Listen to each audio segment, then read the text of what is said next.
A house full of everything but love. Growing up, I lived in a 4,200 square foot colonial style home just outside of Denver. The lawn was always trimmed to perfection, the shutters repainted every spring, and the front porch was adorned with seasonal wreaths that looked like something out of a Pottery Barn catalog. From the outside, my life seemed picture perfect. Better than perfect, really. My mother Linda made sure of it. Our Christmas cards were always professionally taken and printed on embossed linen paper. Every birthday party had color-coordinated balloons and a cake from the best bakery in town. I never wore the same outfit twice to school pictures. To anyone looking in, we were the American dream wrapped in satin ribbons and country club smiles. But on the inside, our house was colder than the marble countertops in our kitchen.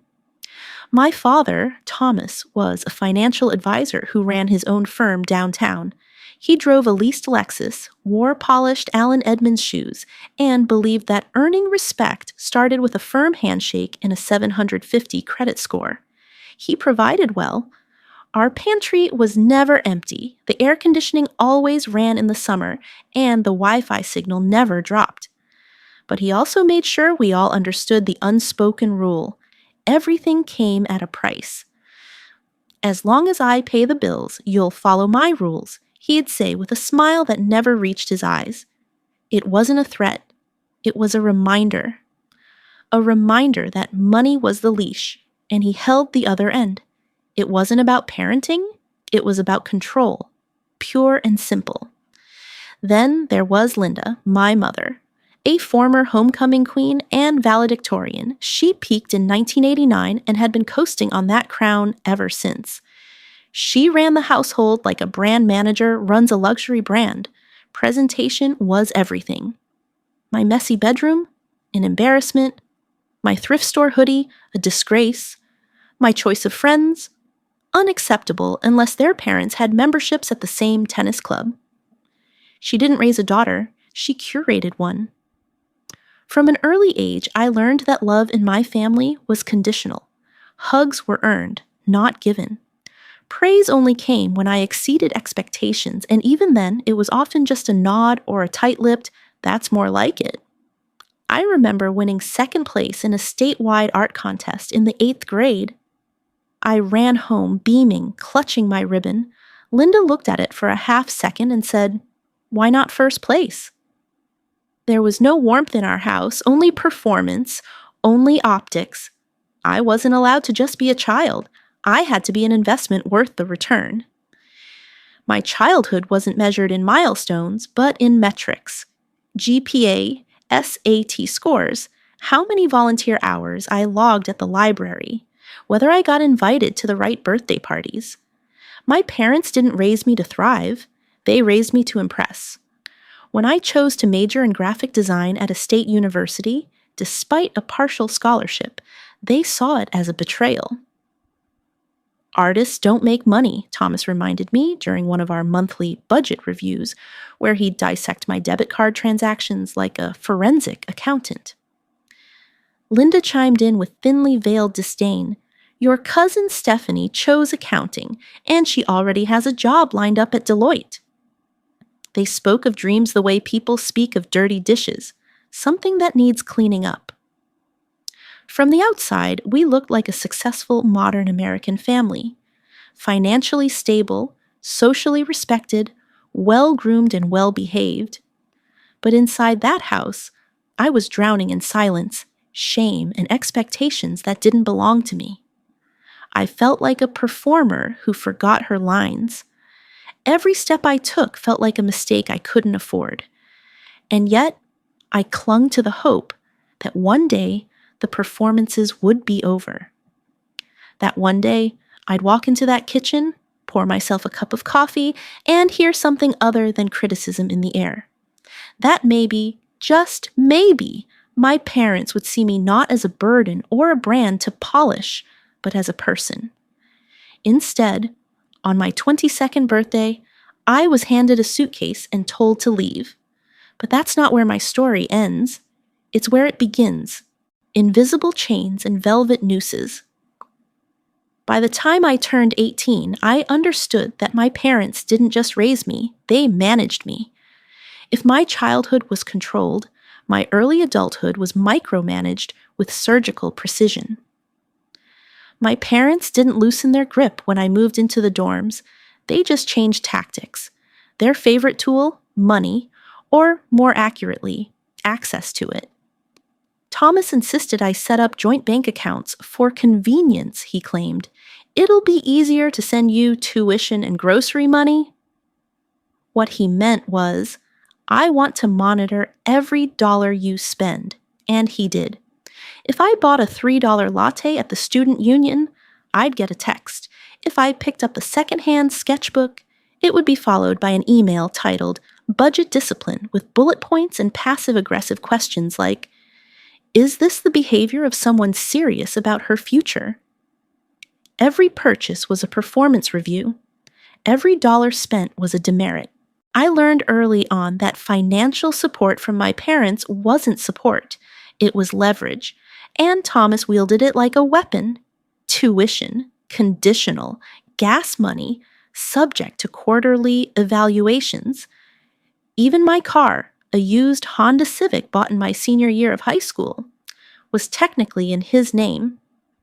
A subtle reminder, at any moment he could take the keys, and I'd be grounded not by curfew, but by contract. Meanwhile, Linda played the long game. Her criticisms weren't loud, they were laced into the silence between conversations, folded neatly between backhanded compliments and carefully timed sighs. She didn't tell me I was failing. She asked why I wasn't more like Stephanie, our golden cousin accounting major who color-coded her planner and wore Ann Taylor sweaters. You used to love drawing, she said one day, examining one of my portfolio pieces like it was a stain on her reputation. But hobbies don't pay bills, sweetheart. Have you thought about marketing instead? Something more stable? Stable. That was their favorite word. Not happy, not fulfilled. Just stable, like a table bolted to the floor of a waiting room. No wobble, no risk, no soul. In sophomore year, I applied for a tiny off-campus apartment with 2 friends. I'd saved up for the deposit working 22 hours a week at a campus coffee shop, stashing away cash tips in a lockbox under my dorm bed. When Thomas found out, after skimming my savings activity, he didn't yell. He called the landlord, canceled the lease, and told me over dinner like he was delivering a quarterly report. I did you a favor, he said, cutting his steak. That neighborhood isn't safe, and you don't need the distraction. I was 20 years old, and I had never felt smaller.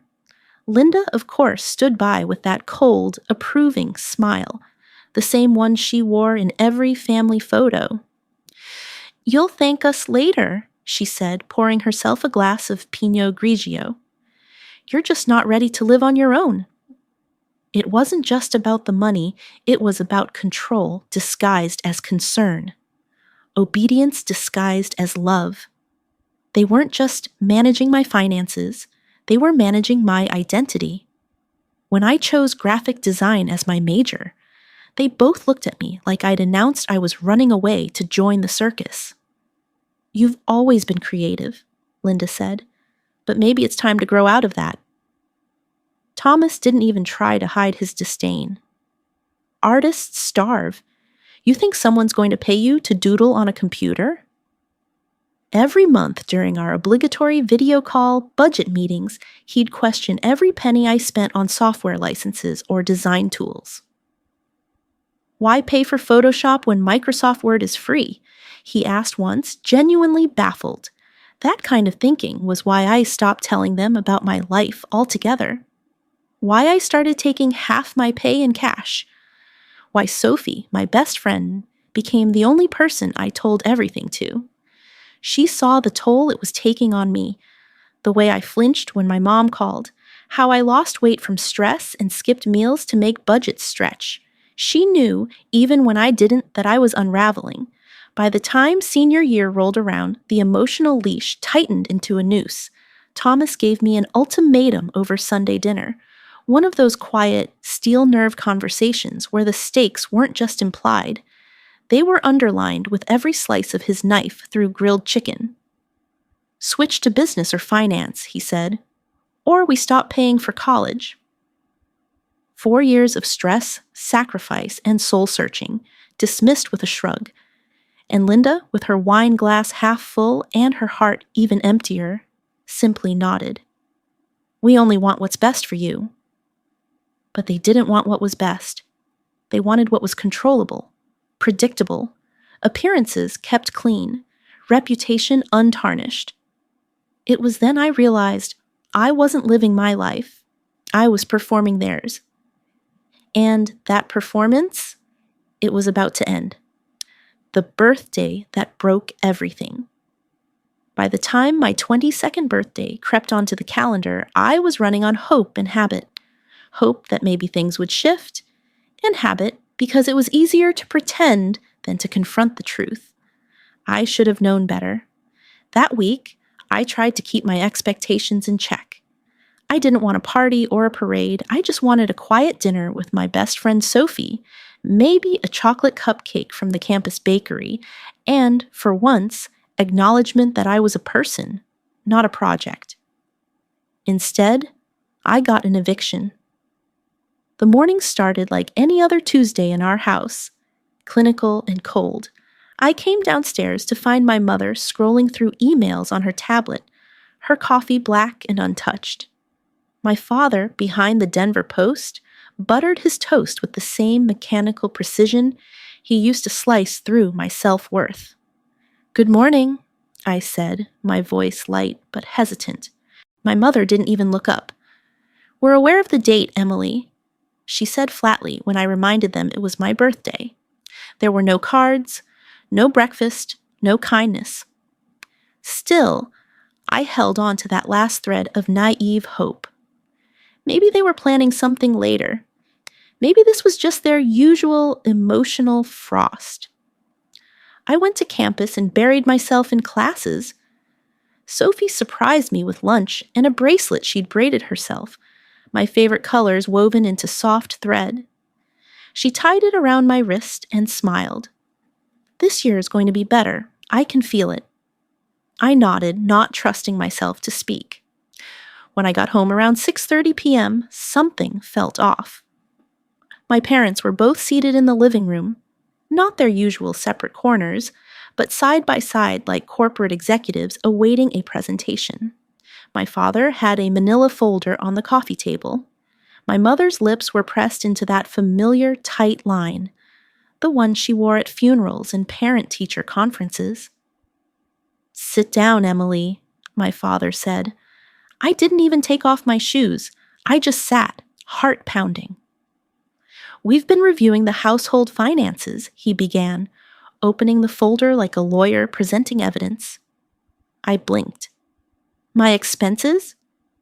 "You've become a financial liability," my mother cut in, voice like ice, "and your refusal to change majors confirms that you're not taking your future seriously." I felt the blood drain from my face. "I graduate in 3 months," I whispered. "Not our problem," Thomas said, flipping to a second page. "We've paid your final month's tuition. Your car insurance ends today. Your health coverage terminates immediately. Your phone plan will expire at the end of the month." What are you saying?" "You need to move out," he said matter-of-factly. "Tonight." "Tonight?" My voice cracked. "You're kicking me out on my birthday?" "The date is irrelevant," Linda replied without flinching. "You're an adult now. Time to act like it." I sat there in disbelief as they handed me a printed list outlining what they were allowing me to keep. The laptop I used for school? A conditional gift? The suitcases? Technically theirs. My backpack? Subject to approval. My hands were trembling so hard I could barely hold the paper. "You have 30 minutes, Thomas added as he stood. "Anything left behind becomes our property." I ran upstairs, shaking with rage, fear, and heartbreak. My room, My sanctuary felt foreign. I shoved clothes into 2 suitcases, grabbed my toothbrush, my laptop, my art supplies, and whatever dignity I had left. Family photos stayed behind. I couldn't bear to take them. They weren't real anymore. On the way down, I spotted the cupcake I'd bought that morning. It sat alone on the kitchen counter, candle untouched. I left it there. As I dragged my suitcases across the hardwood floor, my parents didn't lift a finger. They just watched, like I was a tenant breaking a lease. "Key," Thomas said, holding out his hand. I dropped it into his palm. Cold, silent. "You'll regret this," Linda said, arms crossed. "When you're ready to come back and make better choices, we can discuss terms." I turned to the door. I won't be back. And I meant it. Outside, the Colorado sky had darkened. Rain began to fall in slow, soaking drops. I loaded my things into my car, my clothes and hair quickly drenched. The last sound I heard before the engine turned over was the deadbolt sliding into place behind me. Sophie's tiny apartment was 430 square feet and already had 2 people living in it, but she didn't hesitate. "You're staying here. No discussion." That night, I sat curled on her couch, too stunned to cry, too awake to sleep. All I could think was, 1 hour ago, I had a home. Now I have 2 suitcases and a trunk full of broken trust. They called it tough love, but it wasn't love at all. It was punishment for daring to be myself, and I was done letting it define me. Rock bottom in a twin-bed apartment. The first night away from home, I didn't sleep. I just stared at the ceiling of Sophie's cramped apartment, listening to the hum of a leaky window unit air conditioner and the muffled sound of traffic from the street below. Her sofa was lumpy, the kind that forces your knees into your chest, but it was more comfort than I'd felt in years. At least here, no one was tracking my spending or dissecting my life like a spreadsheet. Sophie didn't ask questions that night. She simply brought me a dry towel, a warm blanket, and a hot cup of tea. No lectures, no shame. That silence felt like the kindest thing anyone had given me all year. But by morning, reality hit harder than any birthday rejection. I had no access to the joint account my father once used to control me. The personal savings account I'd opened on my own, barely $2,300, had been frozen overnight. I learned later that my parents had filed a dispute with the bank, falsely claiming the account was opened without consent. Despite it being in my name alone, the bank froze it pending investigation. Just like that, I was broke. The next 3 days blurred into a fog of exhaustion and logistics. I lived out of 2 suitcases, kept my clothes folded under the coffee table, and rotated between Sophie's sofa and a borrowed air mattress when Maya, her roommate, had overnight shifts. The campus gym became my makeshift bathroom. I'd wake at 6 a.m., sneak in with my student ID, shower quickly, and leave before the morning rush. I applied for extra shifts at the coffee shop where I worked part-time, but my manager could only offer 10 more hours a week at $8.50 an hour. It wasn't enough. Not even close. Meanwhile, my phone buzzed with new humiliations. Thomas sent a list of items he wanted returned. My laptop, which I used for class, was first. "It was a graduation gift," he wrote, "contingent on responsible use." Linda forwarded emails she'd sent to family, framing my departure as a rebellious breakdown. "She's going through a phase," she told my aunt. We had no choice but to set firm boundaries. What she didn't say was that those boundaries were designed to break me. On day 5, I stood in line outside the university's financial aid office at 8:30 a.m., clutching my student ID like a lifeline. When I finally met with the counselor, a kind woman named Mrs. Sullivan, She gently explained that because my FAFSA still listed my parents' income, I didn't qualify for emergency aid unless I could prove complete financial disownment. They had cut me off emotionally and financially, yet I was still tethered to them on paper. Without tax forms showing self-support or legal emancipation, she said, we can't override the system. I walked out with a stack of emergency loan forms and a heavy heart. They were still controlling my future, even from a distance. The lowest point came when I found myself eating stale crackers and peanut butter packets from the coffee shop's break room because I couldn't afford groceries. My student ID meal plan had run out. I skipped meals so often that my jeans began to hang off my hips. I was exhausted and scared. My grades started slipping, especially in my portfolio development course. Professor Bennett pulled me aside after class one day, her kind eyes scanning my face. "Emily, this isn't like you," she said gently. I cracked. Right there in her office. I told her everything about the birthday eviction, the frozen funds, the job that didn't pay enough, the constant fear of losing everything. To my surprise, she didn't pity me. She offered help. She connected me with the university's emergency housing coordinator and spoke to the design department head about a possible on-campus job. "Your talent deserves protection," she told me. "You're not just a student, you're a survivor." A week later, I got a call from the housing office. A small studio in the graduate student complex had opened up after a mid-semester withdrawal. It wasn't fancy, just 320 square feet with tile floors, a twin bed, and a kitchenette with a microwave. But it was mine. No rules, no spreadsheets, no silent judgments.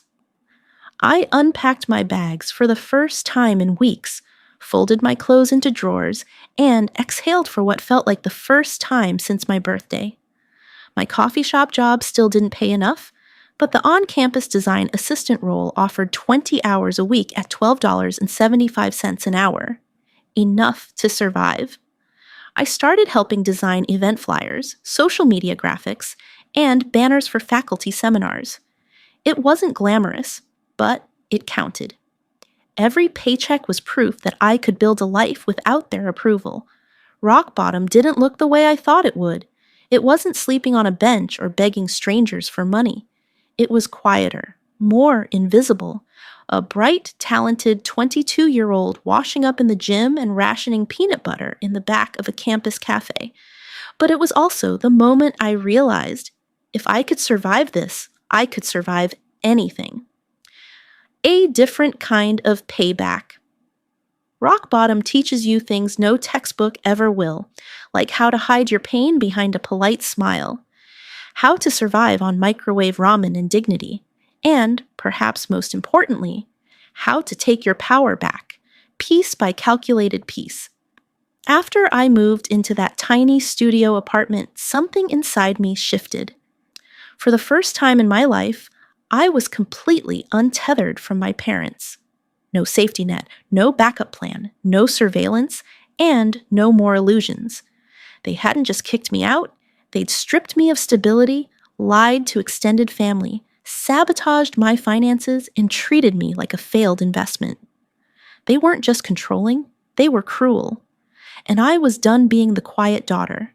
One night, around 11 p.m., I sat in the campus computer lab catching up on design work when Jake, a classmate from my advanced portfolio class, noticed my exhaustion.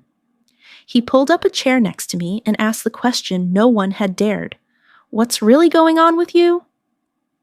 I hesitated, but then it all came pouring out, every ugly detail, the eviction, the frozen accounts, the peanut butter dinners, the lies.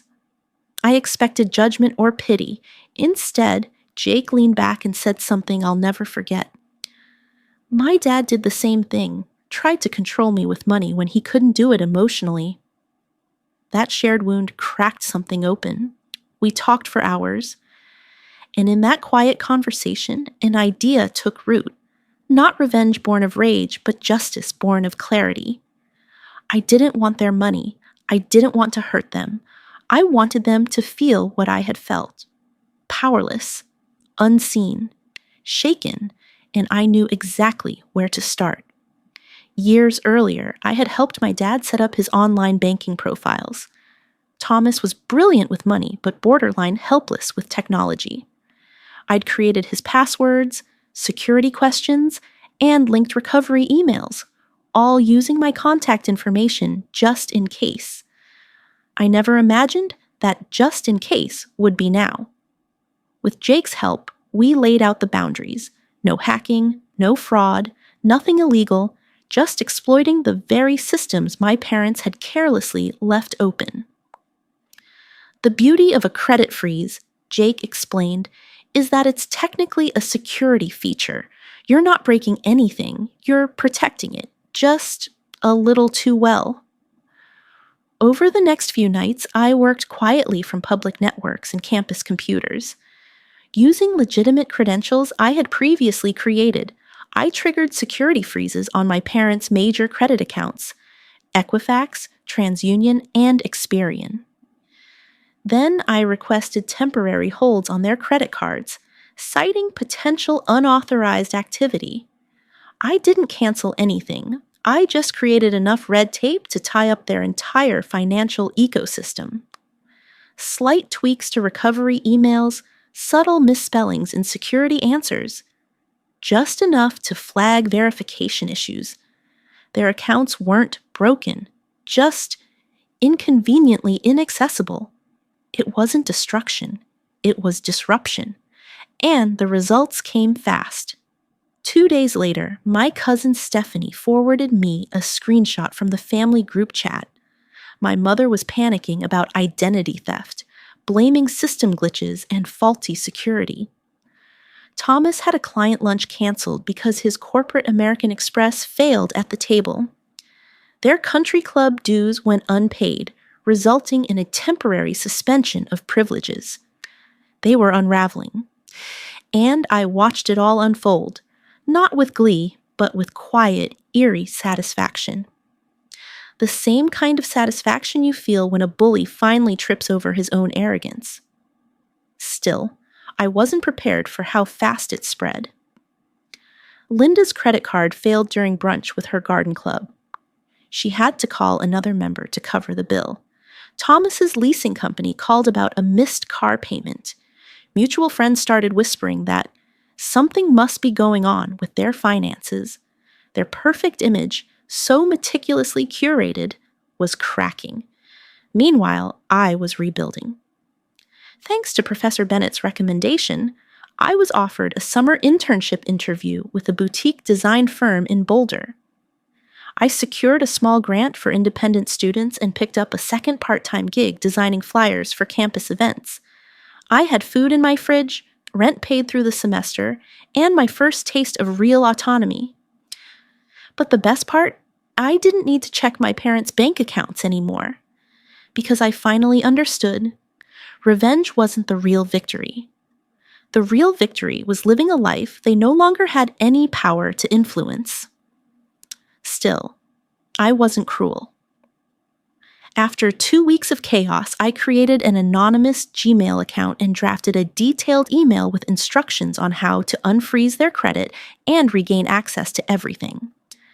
I scheduled it to send on a Friday morning, enough time for one final lesson in humility. Jake read the email and nodded. "You're not just smart, you're kind, even to people who don't deserve it." Maybe, but kindness didn't mean weakness, not anymore. That chapter of my life closed with a quiet click, the sound of me shutting my laptop and walking away from their chaos, for good. The cost of carrying the fire. After I sent the email that would quietly return access to my parents' accounts, I sat alone in my studio apartment, bathed in the soft light of my desk lamp. I thought I'd feel triumphant, liberated even, but instead, a strange stillness crept over me. It wasn't relief. It wasn't regret. It was emptiness. For weeks, I had lived with my focus locked on them. Every password reset, every failed transaction, every whispered rumor about their crumbling social calendar, it had been my fuel. I had outsmarted them, humiliated them, destabilized their carefully curated world. But in doing so, I had built a second prison, this one with my own hands. Sophie saw it first. One evening, over grilled cheese sandwiches and reruns of Friends, she looked at me and said, "You still check that monitoring email more than your class updates." I shrugged. "I just want to see what happens." "No," she said gently, "you want to stay connected, even if it's through chaos." The words hit like a freight train. She was right. I wasn't moving forward. I was orbiting them, still reacting, still burning, still angry. And it was burning me up inside. Later that week, I had a portfolio review with Dr. Carter, one of the most respected professors in the department. He flipped through my latest pieces, technically sound, but emotionally flat. "These feel mechanical," he said, tapping the corner of one sketch. "Like you're drawing from memory, not meaning." "What's going on, Emily?" I paused. Then I told him. Not the gritty details, but enough for him to understand that I wasn't just surviving college, I was surviving trauma. He leaned back and nodded. Art without presence is just decoration. But art from pain, that has power if you let it go. Let it go. That phrase stuck with me for days. Until finally, I did something I hadn't dared to do since the eviction. I went to the University Counseling Center. It wasn't a dramatic breakthrough. No tears or collapsing into tissues. It was quiet. Intentional. Healing in the way a deep breath feels after holding it too long. Dr. Nelson, my assigned counselor, was calm and grounded. She listened to my story without flinching or rushing to fill the silence. And when I finished, she said something that changed everything. Revenge may feel like closure, but often it's just another form of attachment. That truth hit me harder than my father's cruelest words. I'd been clinging to the idea that making them suffer would validate my pain, but all it had done was keep them alive in my mind, like ghosts haunting a house I no longer lived in. So, I made a decision. I stopped checking the anonymous email account. I deleted the saved logins and blocked my parents' numbers. I redirected every ounce of that energy toward my life, my future. I focused on my upcoming interview for the Boulder design firm. I poured emotion back into my work, reclaiming my identity not as the daughter they rejected, but as the artist I was always meant to be. And something beautiful began to happen. My designs deepened. My sleep improved. I laughed more. Real laughter, not the brittle kind I used to fake at dinner tables. The studio apartment no longer felt like a stepping stone. It felt like home. Mine. When the internship offer came through, I cried, not because I needed it, but because I'd earned it. No strings, no leverage, no conditional love attached. A few weeks later, Sophie threw me a freedom party on the 1-year anniversary of my birthday eviction. It wasn't fancy, just a folding table, paper plates, and cupcakes with mismatched candles. But it was the first time I truly celebrated myself. Not as someone who escaped, but as someone who rebuilt. That night, as everyone sang an off-key version of Happy Birthday, I closed my eyes and made a wish. Not for vengeance, not for justice, for peace. Because here's the truth, my parents will likely never apologize. They'll never admit the harm they caused. They'll continue rewriting history, playing the victims and stories they tell to anyone who will listen. But their denial no longer defines me. I am not the failure they called me. I am not the burden they cast out.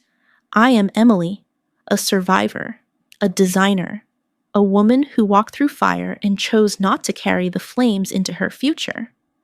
The life I built with my own hands. The internship turned out to be more than just a line on my resume. It was a launch pad.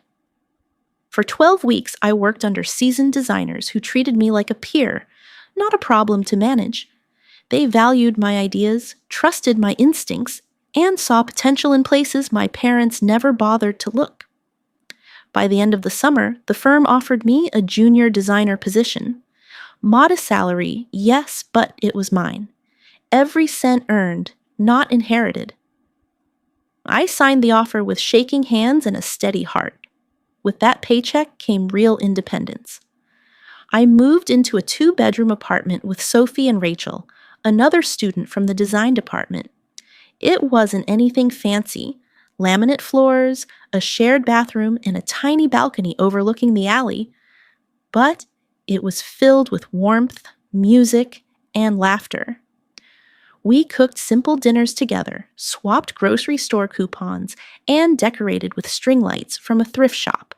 It was the first time in my life I felt what home truly meant. I also became laser-focused on financial literacy.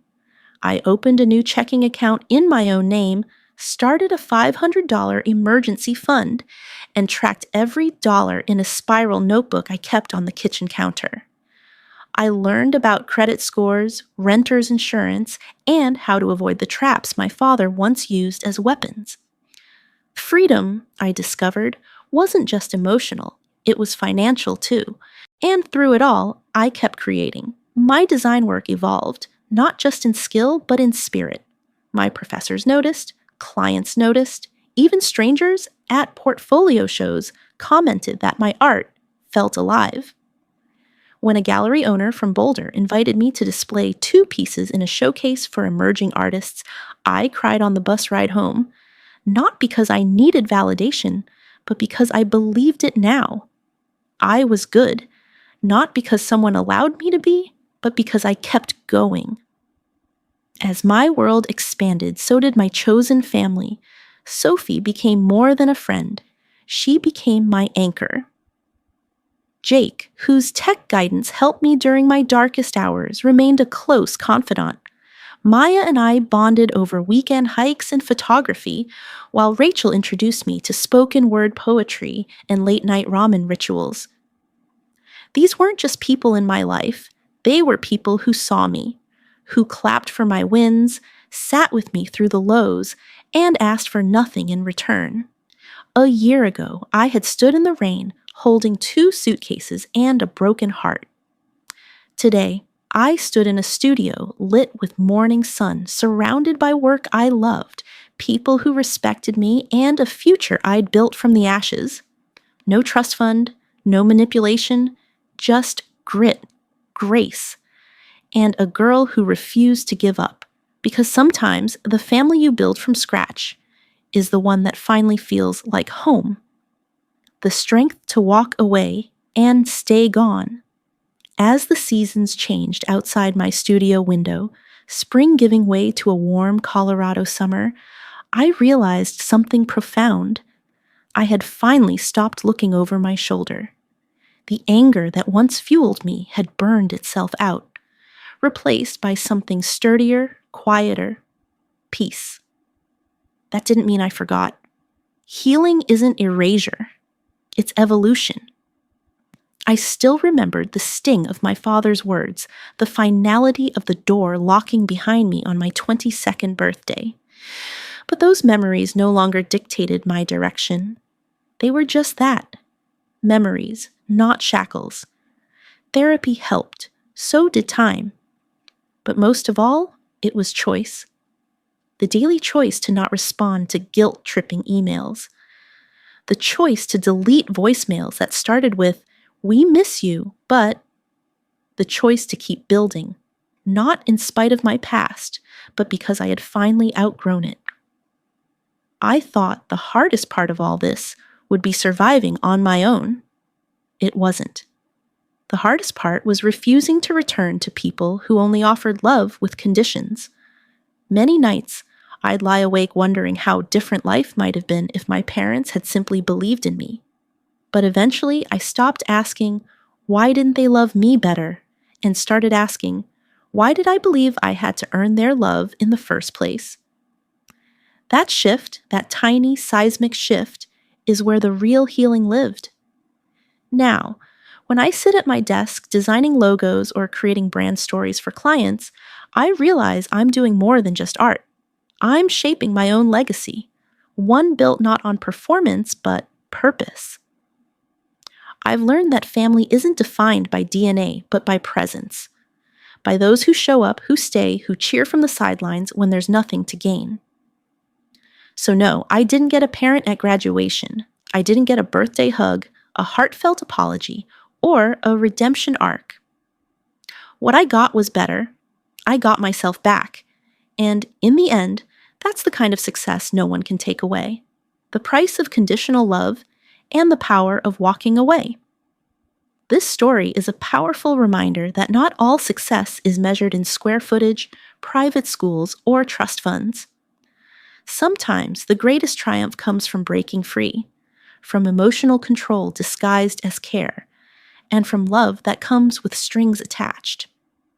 For many middle-aged Americans, this hits close to home. We're taught to honor our parents, to preserve family at all costs. But what happens when that loyalty demands the cost of your identity? Emily's journey shows us that control can hide behind financial support, and that real freedom often begins the moment you say no more. It's not about revenge, it's about reclaiming dignity. She didn't fight fire with fire. She built a life they couldn't reach. That's resilience. As we raise our own children or reflect on our pasts, may we remember, love is not a transaction. Our kids don't need perfection. They need presence. And if we've ever been on the receiving end of conditional affection, it's never too late to choose a new story. Emily walked away and stayed gone, not out of spite, but self-respect. And in doing so, she found something far more valuable than approval: peace. That's a legacy worth leaving.